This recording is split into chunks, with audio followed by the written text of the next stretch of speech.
ओम श्री परमात्मने नमः। आज हम श्री गीता जी की महिमा के बारे में आपको बताएंगे। वास्तव में श्रीमद् भगवत गीता का महात्म्य वाणी द्वारा वर्णन करने के लिए किसी की भी सामर्थ्य नहीं है, क्योंकि यह एक परम रहस्यमय ग्रंथ है। इसमें संपूर्ण वेदों का सार संग्रह किया गया है। इसका संस्कृत इतना सुंदर और सरल है कि थोड़ा अभ्यास करने से मनुष्य उसको सहज ही समझ सकता है। इसका आशय इतना गंभीर है कि आजीवन निरंतर अभ्यास करते रहने पर भी उसका अंत नहीं आता। प्रतिदिन नए नए भाव उत्पन्न होते रहते हैं। इससे यह सदैव नवीन बना रहता है एवं एकाग्रचित होकर श्रद्धा भक्ति सहित विचार करने से इसके पद पद में परम रहस्य भरा हुआ प्रत्यक्ष प्रतीत होता है। भगवान के गुण प्रभाव और मर्म का वर्णन जिस प्रकार इस गीता शास्त्र में किया गया है, वैसा अन्य ग्रंथों में मिलना कठिन है, क्योंकि प्राय ग्रंथों में कुछ न कुछ सांसारिक विषय मिला रहता है। भगवान ने श्रीमद् भगवत गीता रूप एक ऐसा अनुपमेय शास्त्र कहा है कि जिसमें एक भी शब्द सदुपदेश से खाली नहीं है। श्री वेद व्यास जी ने महाभारत में गीता जी का वर्णन करने के उपरांत कहा है, गीता सुगीता कर्तव्या किमन्यः शास्त्र विस्तरे या स्वयं पद्मनाभस्य मुखपद्माद्विनिः श्रुतः।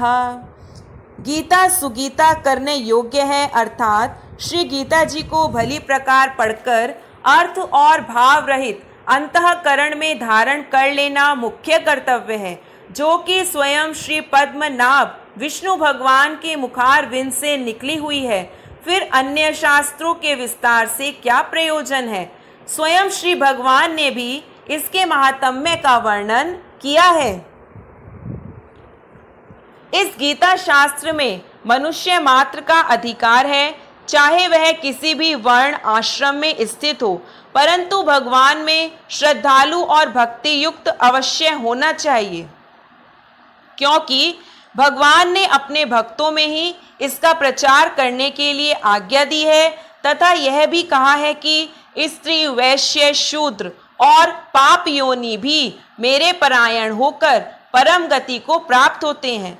अपने अपने स्वाभाविक कर्मों द्वारा मेरी पूजा करके मनुष्य परम सिद्धि को प्राप्त होते हैं।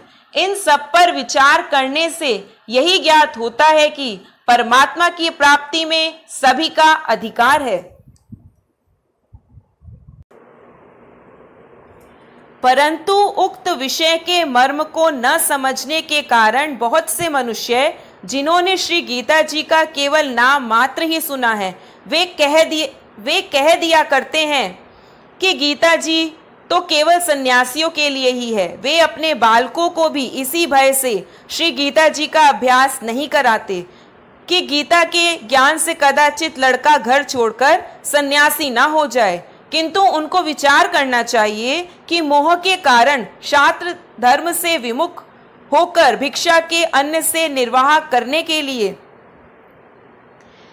तैयार हुए अर्जुन ने जिस परम रहस्यमय गीता के उपदेश से आजीवन गृहस्थ में रहकर अपने कर्तव्य का पालन किया, उस गीता शास्त्र का यह उल्टा परिणाम किस प्रकार हो सकता है। अतएव कल्याण की इच्छा वाले मनुष्य को उचित है कि मोह को त्याग कर अतिशय श्रद्धा भक्ति पूर्वक अपने बालकों को अर्थ और भाव के सहित श्री गीता जी का अध्ययन कराएं एवं स्वयं भी इसका पठन और मनन करते हुए भगवान के आज्ञा अनुसार साधन करने में तत्पर हो जाएं, क्योंकि अति दुर्लभ मनुष्य के शरीर को प्राप्त होकर अपने अमूल्य समय का एक क्षण भी दुख मूलक क्षण भंगुर भोगों के भोगने में नष्ट करना उचित नहीं है।